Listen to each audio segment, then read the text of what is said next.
শুনছিলেন দেশ বিদেশের খেলার সবশেষ খবরগুলো এক নজরে আপনাদেরকে জানিয়ে দিলাম এবং বুঝতেই পারছিলেন যে আজকে গুরুত্বপূর্ণ একটা দিন। বাংলাদেশের বিশ্বকাপ নিয়ে সিদ্ধান্ত আসবে, যেটা গত কয়েকদিন ধরেই আমরা বলছি যে আজ হবে কাল হবে, কিন্তু আজকে শেষ পর্যন্ত সেই দিন। কারণ গতকাল 24 ঘন্টার আলটিমেটাম দিয়ে দিয়েছে international cricket council ICC. Board মিটিংয়ে বাংলাদেশের অবস্থান কিংবা বাংলাদেশের আবেদন যে আসলে গ্রহণ হবে না সেটা জানিয়ে দিয়েছে। এবং বিপিএল এর ফাইনাল কালকে, এবং বিপিএল এর এই ফাইনালের আগে বিশ্বকাপ বাস্তবতা বাংলাদেশের কি কেমন, এই বিষয় নিয়ে আমরা কথা বলবো। আমাদের সঙ্গে মোহাম্মদ আশরাফুল আছেন, আপনারাও চাইলে অংশ নিতে পারেন। ফোন করতে হবে স্ক্রিনে দেখানো নম্বরগুলোতে। মোহাম্মদ আশরাফুল, মানে একটা আনসার্টেইন অবস্থা, আপনি নিজে প্লেয়ার নাই এই মুহূর্তে, কিন্তু দলের পার্ট, ন্যাশনাল টিমের কোনো কিছুই আসলে ঠিক না। খেলা হবে কি হবে না, প্রস্তুতি শুরু হবে কি হবে না, আজকে একটা ক্লিয়ার ধারণা আমরা পাবো বলে আশা করছি। প্লেয়ারদের জন্য আসলে একটু ডিসঅ্যাপয়েন্টিং কিনা না খেলতে পারাটা, মানে সমস্যাটাকে আসলে পাশে রেখেই আমি বলছি। হ্যাঁ, আসলে দেখেন, প্রত্যেকটা মানুষই চায় যার যার সেক্টরে বেস্টটা করার জন্য। এবং যেহেতু আমরা স্পোর্টসম্যান, অবশ্যই আমরা 99 ওয়ার্ল্ড কাপে আমাদের প্রথম আইসিসি ইভেন্ট খেলার অপরচুনিটি হয়েছিল 97 আইসিসি ট্রফি জেতার পরে আপনার মালয়েশিয়াতে। তারপর থেকে আসলে আমরা প্রত্যেকটা ইভেন্টেই পার্টিসিপেট করেছিলাম। তো এমন একটা সিচুয়েশনে এসেছেন আসলে, এই সিচুয়েশনটাতে কিন্তু গভর্নমেন্ট এবং ক্রিকেট বোর্ডের কিছু করারও নাই যদি আমরা না খেলতে যাইতে পারি। কারণ বিপিএলের মাঝখানে মুস্তাফিজকে হঠাৎ বিসিসিআই থেকে বলা হয়েছে যে কেকেআর যেন তাকে রিলিজ করে দেয়। একটা প্লেয়ারকে যদি আপনি সিকিউরিটি না দিতে পারেন, এই জিনিসটা কিন্তু তারা আরো পরে করলো। এই জিনিসটা এটা আমারও প্রশ্ন যে আসলে এত আগে কেন করলো? এত আগে তারা না করে আমরা আরামসে কিন্তু ওয়ার্ল্ড কাপ খেলে আসার পরে যদি এই ধরনের একটা ঘটনা কিন্তু হয়েছিল মুরলীধরনের সাথে, যখন তামিলের সমস্যা হচ্ছিল, মুরলীধরনকে চেন্নাই থেকে ওই সিজনটা খেলতে না করেছিলেন এবং সে খেলেনি। তো এটা কিন্তু ইজিলি করা যেতে পারতো যে হ্যাঁ, ওয়ার্ল্ড কাপের পরে যেহেতু এখন তারা আমাদের বলছে যে বাংলাদেশ ইন্ডিয়াতেই খেলতে হবে, পুরো টিমকে তারা আর কি সিকিউরিটি দিতে পারবেন, তাহলে একটা প্লেয়ারকে কেন আমরা দিতে পারবো না, সেটা তাও ওয়ার্ল্ড কাপের পরে হবে। তো এইটা তো বুঝাই যাচ্ছে যে আসলে ক্রিকেটের মধ্যে হয়তো বা অন্য কোনো একটা গেম তারা খেলার চেষ্টা করছে। তো এটা দুঃখজনক অবশ্যই। অ্যাজ এ স্পোর্টসম্যান আমি কখনোই চাই না যে ক্রিকেটের সাথে রাজনীতি আসুক। যখন আমি একদম ছোট ছিলাম, ক্রিকেট খেলা বুঝতাম, ইন্ডিয়া পাকিস্তানের যে খেলাগুলা হতো, সেই খেলাগুলা ভোর 5টা পর্যন্ত দেখতাম আর কি, এত মজা লাগতো ওই খেলাগুলা। তো এখন যে লাস্ট পাকিস্তানে তারা, আমরা অনেকগুলা টিমই কিন্তু যেতে পারতো না এই ওদের সমস্যার কারণে। এখন তো আবার লাস্ট 3-4 বছর ধরে আবার যাওয়া শুরু করছে। তো এটা অবশ্যই দুঃখজনক, যদি আমরা খেলতে না যেতে পারি অবশ্যই আমাদের জন্য দুঃখজনক। এবং একই টুর্নামেন্টে দুই ধরনের নীতি, পাকিস্তান ইন্ডিয়া ম্যাচ হচ্ছে আরেক জায়গায়, সেটার জন্য একটা হাইব্রিড মডেল। দেখেন, এই ইন্ডিয়ার জন্যই কিন্তু এই ধরনের এশিয়া কাপ বলেন, টি20 ওয়ার্ল্ড কাপ, এগুলা চ্যাম্পিয়ন্স ট্রফি এগুলা কিন্তু হচ্ছে যে পাকিস্তান ইন্ডিয়াতে যেতে পারবে না, তখন কিন্তু আইসিসি নিয়ম করছেন যে না, দুবাইতে যে খেলা হবে। এবার যেমন ওয়ার্ল্ড কাপটা শ্রীলঙ্কায় হচ্ছে, তো সেই জায়গায় ইজিলি হয়তোবা আমাদের তো তারা, যদিও টাইমটা অনেক শর্ট হয়ে গিয়েছে, যদি আর একটু আগে 1-2 মাস জাস্ট আপনার ফিকচারের আগেই যদি বলা হতো এরকম, তাহলে কিন্তু করা যেতে পারতো। যেহেতু ফিকচারটা অলরেডি করে ফেলেছেন শ্রীলঙ্কা, যেটা দেখলাম যে শ্রীলঙ্কা তারা চাচ্ছে না যে আমরা তাদের গ্রুপে যাই, জিম্বাবুয়ে বা আয়ারল্যান্ড ইন্ডিয়াতে চলে যাক। এটা আসলে শ্রীলঙ্কা কেন যাবে, এটাও স্বাভাবিক, কারণ শ্রীলঙ্কা সহজ পথে সুপার এইটে যাবে। আমরা গেলে জানে যে আমরা একটা থ্রেড, কারণ তাদের সাথে রিসেন্টলি তাদের হোম গ্রাউন্ডে যে সিরিজ উইন করে এসেছি, সেই কারণে, এবং রিসেন্ট এশিয়া কাপে আমরা তাদের হারিয়েছি, সেই কারণে শ্রীলঙ্কাও চাবে না যে আমরা যেন তাদের গ্রুপে যাই। তো এটা আর কি দুঃখজনক, অবশ্যই দুঃখজনক। অনেকে বলছেন যে এটা ক্রিকেটের জন্য ক্ষতি হবে। একে তো ক্ষতি যে ওয়ার্ল্ড কাপ খেলতে না পারা, অর্থ না পাওয়া, টাকা না পাওয়া, সেটা একটা ক্ষতি, কিন্তু লং টার্মেও ক্ষতি হবে। দুটো ক্ষতিকে আপনি আসলে কিভাবে দেখেন?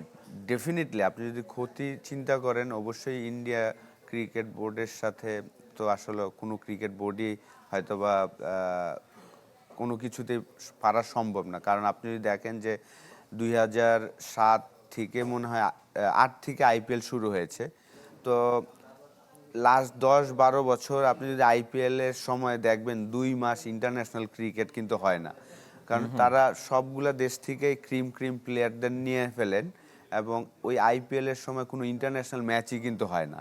তো কতটা পাওয়ারফুল ক্রিকেট বোর্ড তারা, আইসিসি চালাচ্ছি আসলে আমরা সবাই জানি যে ইন্ডিয়ার স্পন্সর বলেন সব কিছু। তো সেই জায়গায় আসলে অনেস্ট থাকাটাও ডিফিকাল্ট, আইসিসির জন্য ডিফিকাল্ট। তো আমাদের জন্য তো অবশ্যই যদি না খেলতে যাই ডেফিনেটলি কিছু একটা তো হবে স্বাভাবিক। আমি আশা করছি যে 12ই ফেব্রুয়ারিতে আমাদের ন্যাশনাল ইলেকশনটা হওয়ার পরে হয়তোবা ডেফিনেটলি গভর্নমেন্ট টু গভর্নমেন্ট বসে হয়তোবা জিনিসটা সলভ করবেন। কারণ ওই সলভ ছাড়া আসলে আপনার ইন্ডিয়ার সাথে আমাদের স্পোর্টসের জন্য আপনি যদি পাকিস্তানের, আমি জাস্ট আপনাকে একটা ইনসাইড নিউজ দেই, যেটা আমি যেহেতু আমার টিমে 4জন পাকিস্তানি প্লেয়ার ছিল রংপুর রাইডার্সে, তাদের সাথে আমি ডিসকাস করছিলাম যে তাদের কি অবস্থা, ডোমেস্টিক ক্রিকেট স্ট্যান্ডার্ডটা কি। দেখেন 2026 সালে এসে পাকিস্তানের ফার্স্ট ক্লাস ক্রিকেট যারা খেলছেন তাদের স্যালারি পাচ্ছেন হলো এক একটা ম্যাচ খেলায় তারা 20,000 রুপি, যেটা বাংলাদেশি টাকায় 7 বা 8,000 টাকা। তো আপনি চিন্তা করেন যে পাকিস্তানের এইটার পিছনে কারণটা কি, তাদের দেশে লাস্ট 10-12 বছর কোনো দেশ যেত না খেলতে, খেলা হতো দুবাইতে, তো খরচটা তাদেরও দিতে হতো। সেই জায়গায় তাদের ফার্স্ট ক্লাস ক্রিকেটে একটা ফার্স্ট ক্লাস ম্যাচ খেলছেন আপনি 20,000 রুপি পাচ্ছেন। তো 2026 সালে এসে বাংলাদেশি টাকা সেটা 7,000 বা 8,000 টাকা হয়।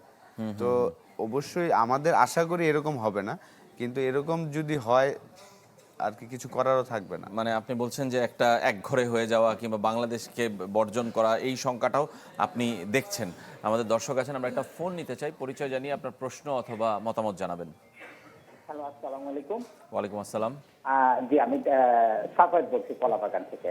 জি আশরাফুল ভাই কেমন আছেন? জি, শুনছেন, বলেন। আচ্ছা, আশরাফুল ভাইকে আমি একটা অন্য লেভেলের প্রশ্ন করতে চাই, যেহেতু উনি রংপুর রাইডারেরও ব্যাটিং কোচ এবং একই সাথে বাংলাদেশ জাতীয় দলেরও ব্যাটিং কোচ। তো সদ্য শেষ হওয়া বিপিএল এর যে রংপুর রাইডার একটা লো স্কোরিং রান শেষ করতে পারলো না। উনি ব্যাটিং কোচ, একটা তারকা সমৃদ্ধ দল। এই ব্যাপারটাকে উনি কিভাবে দেখেন? উনি কি কোনো জায়গায় নিজেকে ব্যর্থ মনে করেন কিনা, এটাই আমার ওনার কাছে। আচ্ছা, ধন্যবাদ আপনাকে। রংপুর রাইডার্স নিয়ে আমরা কথা বলবোই একটু। তার আগে যেটা আমরা ন্যাশনাল টিম নিয়ে একটু শেষ করে যেতে চাই, যে আপনি বলছেন যে এই শঙ্কাটা আছে বাংলাদেশের একটা বড় ক্ষতি হওয়ার লং টার্মেরও, কিন্তু বাংলাদেশ তো আসলে অনেকেই বলছেন যে ক্রিকেটের চেয়ে দেশ বড় এবং সেই জায়গাটাই আমরা এই রিস্কটা নিয়েছি, কিংবা এই ঝুঁকিটা আমরা নিয়েছি। অবশ্যই, এটা তো অবশ্যই 100% যে আপনি যদি একটা প্লেয়ারকে সিকিউরিটি না দিতে পারেন, পুরা দেশ আমরা যাব। কারণ আমরা 99 ওয়ার্ল্ড কাপ থেকে শুরু করে সবগুলো আইসিসি ইভেন্টে খেলেছি, সেটা হোক দেশে সেটা হোক বাইরে। তো আমাদের প্রচুর সাপোর্টার আছেন পুরা দুনিয়াতে, তারা কিন্তু এসে আমাদের খেলা ফলো করতে আসেন, আমাদের সাপোর্ট করেন। তো ওই জিনিসটা তো বঞ্চিত হবে যদি আমরা ইন্ডিয়াতে খেলতে যাই। শুধু আমাদের প্লেয়ারদের আপনারা সেফটি বলছেন, আর বাকি যারা যাবে তারা যদি সেফটি না হয়, কারণ আমাদের প্রায় 70-80টা জার্নালিস্ট যায় প্রত্যেকটা ইভেন্টে, আমাদের দর্শকরা যায়, ফ্যামিলি মেম্বাররা যায়, বোর্ডের কর্মকর্তারা। হ্যাঁ, তো এটা যদি সেফটি না হয় তাহলে তো অবশ্যই দেশ তো আগে আমাদের চিন্তা করতে হবে যে আমাদের সবাই যদি সেফটি না হয় তাহলে তো এখানে যাওয়ার খেলা কোনো মানেই নেই। মানে কিন্তু সবাই কি এইভাবে দেখছে? মানে আমি যদি প্লেয়ারদের কথা বলি, আমরা কয়েকজন প্লেয়ারের বক্তব্য নানাভাবে শুনছিলাম যে তাদের সাথে আসলে কথা বলা হয়নি, সেটা যেমন একদিক। তারাও কি আসলে এইভাবেই ভাবছে, নাকি আসলে ক্রিকেট বোর্ড সিদ্ধান্তটা দিচ্ছে তারা মেনে নিতে বাধ্য, সেরকমটা? প্লেয়ারদের অবস্থানটা আসলে কেমন? প্লেয়ারদের অ্যাকচুয়ালি দেখেন সবাই আসলে বিপিএল নিয়ে ব্যস্ত ছিল এবং আমরা নিউজে যেটা দেখছি সেইভাবেই বোর্ড চেষ্টা করছেন যেন এটা শ্রীলঙ্কাতে নিয়ে যেতে পারেন। এটা সবাই অ্যাগ্রি যে আসলে আমাদের এই মুহূর্তে মোস্তাফিজের সাথে যেই ঘটনাটা ঘটেছে ওইটার পরে আসলে ইন্ডিয়া যাওয়ার খেলাটা আর কি সেফটি মনে করছে না। প্লেয়াররাও একই মত, আপনার মত। আরও একজন দর্শক আছেন, আমরা ফোন নিব। পরিচয় জানিয়ে প্রশ্ন অথবা মতামত জানাবেন। হ্যালো হ্যালো, টেলিভিশনের ভলিউমটি কমিয়ে প্রশ্নটি করবেন। আসসালামু আলাইকুম ভাইয়া। ওয়ালাইকুম আসসালাম। জি ভাইয়া, আমি তো আশরাফুল ভাইয়ের সাথে কথা বলতে যাচ্ছিলাম। জি, আশরাফুল ভাই শুনছেন, আপনি বলেন। জি ভাই, আসসালামু আলাইকুম। ওয়ালাইকুম আসসালাম। ভাই আমি কোনাপাড়া মাউন্টেন থেকে গেছিলাম। আমার একটা ছোট্ট একটা প্রশ্ন, যে বাংলাদেশ জাতীয় দল আপনার এই ইন্ডিয়া থেকে খেলতে যাবে না, আইসিসি যে আপনার একদিনের আপনার এই সময় দ্বারা করে দিচ্ছে, এখন এই বিষয়ে যদি এখন বাংলাদেশ না যায় বা ওইখানে না যায়, এখন বাংলাদেশে যে বাতিয়ে দিচ্ছে বিষয়টা, এখন বাংলাদেশকে যদি নিঃশব্দ দিয়েই দেয়, তাহলে আপনার আইসিসির নামে কি কোনো মামলা করা যাবে আইসিসির বিরুদ্ধে? আচ্ছা আচ্ছা, ধন্যবাদ আপনাকে। আইসিসির বিরুদ্ধে কোনো আইনি ব্যবস্থা নেওয়া যাবে কিনা যদিও আমি জানি না, যেটা আশরাফুলের পয়েন্টও না, আশরাফুল হয়তো বা বলতেও পারবেন না সরাসরি। এটা ক্রিকেট বোর্ড এবং আইনি দিকগুলো বিবেচনা করে নিশ্চয়ই সিদ্ধান্ত নেবে। আমরা একটু বিপিএল এর জায়গাটায় আসতে চাই, এই বিশ্বকাপ কিংবা আইসিসির এই অবস্থান থেকে। বিপিএল এ প্লেয়ারদেরকে আমরা বলছিলাম যে বিপিএল হলো মঞ্চ বিশ্বকাপ প্রস্তুতির জন্য, সেইটা খেলা হোক না হোক কেমন প্রস্তুতি হলো প্লেয়ারদের আপনার কাছে, সেটা জানতে চাই। আসলে এই বিপিএলটা শুরুর পরে আসলে অনেকগুলা দুর্ঘটনা ঘটেছে। আপনি যদি দেখেন যে আমাদের বারবার বাধাগ্রস্ত হয়েছে বাধা, টুর্নামেন্ট। হ্যাঁ, আপনি যদি দেখেন যে ঢাকার টিমের অ্যাসিস্ট্যান্ট কোচ জ্যাকি ভাই মারা গিয়েছেন। তারপর কিছুদিন পরেই আবার আমাদের এক্স প্রধানমন্ত্রী, 3 বারের প্রধানমন্ত্রী বেগম খালেদা জিয়া, উনি মারা গিয়েছেন। সেই কারণে আমাদের খেলা 2 দিন বন্ধ ছিল। 2 দিন বন্ধ ছিল, আমরা চিটাগাংয়ে যেতে পারিনি। সেই কারণে একই জায়গায় একই ভেন্যুতে খেলা হয়েছিল। শুরুর দিকে কিন্তু ভালো হয়েছিল। আমি যদি বলবো যে সিলেটের প্রথম পার্টটা যদি দেখি, রান হচ্ছিল, খুব ভালো হচ্ছিল। কিন্তু যখনই আমরা চিটাগাংয়ের পার্টটা সিলেটে খেলা শুরু করলাম, তখনটা কিন্তু উইকেটটা কিন্তু একটু অত খারাপ হয়নি। আমরা যেহেতু 130 করেছি, সেটা হয়তোবা একটু আগে যেই ভাইয়া একটা প্রশ্ন করেছে আমাকে, আমি বলবো অবশ্যই আমি ব্যর্থ। ওই কারণ আরেকটু বেটার খেললে ভালো লাগতো। আবার ওভারঅল যদি দেখেন যে সোফার আমার প্লেয়ারই কিন্তু 1 নম্বরে আছেন। তৌহিদ হৃদয় হাইয়েস্ট রান গেটারে আছেন, ডেভিড মালান 300 রান করেছেন। সেদিক দিয়ে যদি আবার চিন্তা করেন, আমার টিমের প্লেয়ার কিন্তু 2 জন টপ 5-এ আছেন। কিন্তু ওভারঅল যদি আমি আরো আশা করেছিলাম যে আমাদের প্লেয়ার আরেকটু স্মার্ট খেলবেন, যেটা কালকে যদি দেখি যে রাজশাহী টিমের উইলিয়ামসন এসে মানে এত যে এক্সপিরিয়েন্স, যে এই উইকেটটা কি ডিমান্ড করে, হ্যাঁ, এখন অ্যাজ এ কোচ হিসাবে আমি আপনাকে বলতে পারবো, কিন্তু এক্সিকিউশন কিন্তু আপনার করতে হবে। যে আসলে এই জিনিসটা যদি আপনি এক্সিকিউশন না করেন, তখন আসলে ব্যর্থতাটা আমার উপরে আসবে এবং প্লেয়ারের উপরে আসে। তো আমি পুরো আমার এক্সপিরিয়েন্স দিয়ে তাদের বলার চেষ্টা করেছি। জিনিসটা কি হয়, আমি অ্যাজ এ ব্যাটিং কোচ এবং অ্যাসিস্ট্যান্ট কোচ হিসাবে আমার বস যে, তাকে আমি আমার ইনফরমেশনগুলো হেড কোচকে আমি দেই, সে পরে ইনপুটগুলো সবাইকে দেয়। তো কিছু কিছু ম্যাচে ভালো হয়েছে, কিছু কিছু ম্যাচে হয়নি। বিশেষ করে লাস্ট ম্যাচে যেই ধরনের লো স্কোরিং ম্যাচ হয়েছিল, হ্যাঁ, সেখানে আমরা ইজিলি আরও 20-25 রান করতে পারতাম যদি আরেকটু স্মার্ট হতাম। তারপরে আপনি দেখেন লাস্ট বলে 6 রান প্রয়োজন ছিল, তার মানে উইকেটটা অতটা ইজি ছিল না। 112 রান করেও আমরা লাস্ট বলে 6 রান প্রয়োজন, একদম হাইয়েস্ট রান প্রয়োজন, সেটা তারা করে ফেলেছেন। তো অবশ্যই রংপুরের জন্য দুঃখ লাগে। প্রত্যেক বছরই আমরা চেষ্টা করি টপ টিম করার। আপনি যদি দেখেন যে আমাদের নাম যদি দেখেন, বাংলাদেশের টপ 4 প্লেয়ার ওয়ার্ল্ড কাপ স্কোয়াডে আছেন সবাই। তা রংপুর টিমে, আমরা রংপুর নিয়ে আরেকটু কথা বলবো কিংবা বিপিএল নিয়ে একটু ছোট্ট বিরতি থেকে ফিরে আসি। মোহাম্মদ আশরাফুল, আমরা বিরতির আগে বলছিলাম যে বিপিএলটা কেমন হলো, আপনি একটা ওভারঅল ধারণা দিলেন যে শুরুটা ভালো হয়েছিল, মাঝখানে একটু ছন্দপতন, কিন্তু বাংলাদেশের বিপিএল এ রান কম হয়, মানে এইটা কি আসলে একটা চিরায়ত সত্য হিসেবে প্রতিষ্ঠিত যে 200 রান আমরা একটা ম্যাচে দেখতে পারলাম না, মানে এটা কেন, মানে এটার ব্যাখ্যাটা আসলে কি? হ্যাঁ, আমি খুব আশা করেছিলাম যে এইবার বিপিএলটা, যেহেতু আমাদের সামনে ওয়ার্ল্ড কাপ, সেই প্রস্তুতিটা আমরা নিব যে 180 রেগুলার করব, এই রানগুলো চেজ হবে। শুরুতে কয়েকটা ম্যাচ হয়েছিল, তারপরে ওইভাবে হয়নি। যেহেতু একই জায়গায় খেলা হয়েছে, একই মাঠে, আপনি দেখেন সিলেট 11টা ম্যাচ খেলেছে সিলেটের মাঠে। তো একই মাঠে এভরিডে যখন খেলবেন, 2 দিন খেলবেন, 1 দিন রেস্ট, 2 দিন খেলবেন, ওই উইকেটগুলা কিন্তু আসলে আপনাকে পারমিটও করবে না যে শর্টস খেলার জন্য। ওই জায়গায় আপনি কি হবে, একটু স্মার্ট হয়ে হয়তোবা যদি, হ্যাঁ, আমরা যেই স্কোরগুলো করেছি যে 130, 140, এইটা হয়তোবা 150, 160 করা যেত। কালকে যেমন কেন উইলিয়ামসনের কথা বলছিলাম, দেখেন সে এসেছে, সে কিন্তু প্রথম 32 বলে তার 30 রান ছিল, তারপরের 5 বলে সে বাকি 15 রান করেছে। তো তার মানে 37 বলে 45 এরকম একটা রান করেছে।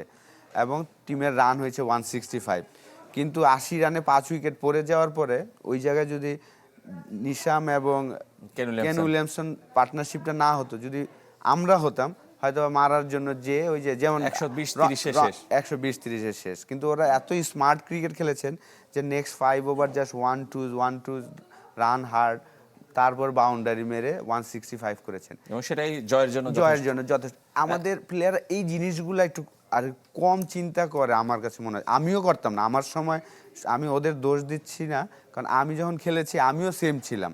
তো এখন যেহেতু আমি কোচিং লাইনে এসেছি, আমি ওই জিনিসটাই তাদের বোঝানোর চেষ্টা করছি যে আর কি দুইটা বল বেশি সময় নিলেও ওই বিলিফটা যেন তাদের মধ্যে থাকে যে না আমি পরের 2 বলে কাভার করতে পারবো। আমরা ওই জিনিসটা খুব মিসিং করছি আমাদের প্লেয়াররা। কিন্তু এবারের বিপিএল এ কি ন্যাশনাল টিমের প্লেয়ার, আপনি তাওহিদ হৃদয়ের কথা বলছিলেন যে হাইয়েস্ট রান স্কোরার, কিন্তু তাওহিদ হৃদয়ের তো এখানে খেলারই কথা না ওপেনিং এ, মানে আমি বলছি যে একটা প্লেয়ার খেলার কথা না, কিন্তু আপনি যদি নরমাল ওর ব্যাটিং পজিশন অনুযায়ী মানে হ্যাঁ বাংলাদেশ টিমে সে 5-এ খেলে, কিন্তু অ্যাজ এ আর কি ন্যাশনাল টিমের কোচ না, আমি বাইরের থেকে যে আমি ফলো করি। আমি যখন বাংলাদেশ টিমেও ঢুকেছি তখনও আমি আমাদের সিনিয়র অ্যাসিস্ট্যান্ট কোচ সালাউদ্দিন ভাইয়ের সাথে শেয়ার করছিলাম যে আমিও ব্যক্তিগতভাবে মনে করি ও টপ অর্ডার ব্যাটসম্যান, আর কি পাওয়ার প্লেয়ার 3 ওপেনিং এই জায়গা হলে সে স্বাচ্ছন্দ্য বোধ করে। কারণ আমি অনেকগুলো বিপিএল ফলো করেছিলাম, কুমিল্লার হয়ে যখন খেলেছিল সালাউদ্দিন ভাইয়ের সাথে, সে নাম্বার 3-তে যে 91 আর কি খুব চমৎকার নতুন বলে সে খেলতে পছন্দ করে।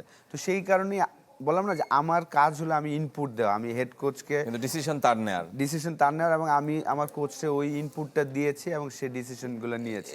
ন্যাশনাল টিমের প্লেয়াররা কি ভালো খেলেছে, মানে আপনার ন্যাশনাল টিমের প্লেয়ার যারা ব্যাটিং না আমার ন্যাশনাল ওভারঅল, আপনার টিম না ওভারঅল যদি সব টিম মিলে বলেন, না ওভারঅল যদি আপনি দেখেন আরো স্মার্ট খেলা উচিত ছিল। আপনি যদি দেখেন যে আমাদের যারা ওয়ার্ল্ড কাপে স্কোয়াডে যাচ্ছে, একমাত্র আমি বলবো যে পারভেজ হোসেন ইমন খুব চমৎকারভাবে পুরা এভরি গেমই তার ব্যাটিং দেখে ভালো লেগেছে। তৌহিদ হৃদয় ভালো খেলেছেন, যদিও ওয়ার্ল্ড কাপে তার গেলে আমরা তার পজিশন হয়তো বা 5, আমরা তাকে উপরে খেলিয়েছি, কারণ আমার কাছে মনে হয়েছে যে এই জায়গাটাই তার জন্য বেস্ট।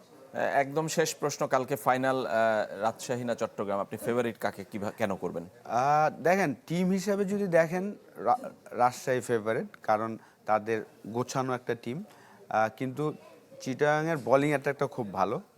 3টা বলার শেখ মেহেদি, তানভীর এবং শরীফুল 3জনই অসাধারণ পারফরমেন্স করেছে এবং তারা টিম হিসাবে ভালো করছেন, কিন্তু টিম হিসাবে বেটার টিম রাজশাহী।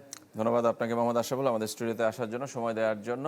আজকের মতো এখানেই আমরা শেষ করছি। একদিকে বিপিএল এর ডামাডোল, অন্যদিকে বিশ্বকাপ নিয়ে আসলে কি দুঃসংবাদ অপেক্ষা করছে বাংলাদেশের জন্য আজকেই তা জানা যাবে। সবাই ভালো থাকবেন, এখানেই শেষ করছি।